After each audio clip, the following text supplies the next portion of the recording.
तुमने तो बस बात करना छोड़ दिया। कौन कितना रोया, कितना तड़पा, कितना बर्बाद हुआ, तुम्हें उससे क्या। लेकिन तुम्हें पता है, आज भी सुबह आंखें खुलती हैं तो सबसे पहले तुम्हारी याद आती है। आदत से मजबूर हूं, हर रात तुम्हारी तस्वीरों से बातें करता हूं। आज भी नींद तब तक नहीं आती जब तक दिल तुमसे एक बार बात करने की जिद ना कर ले।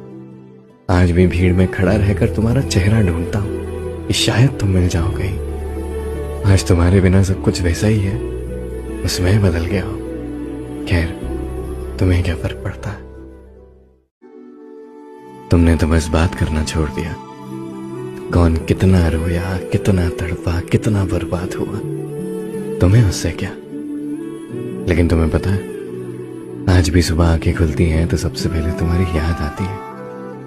आदत से मजबूर हूं,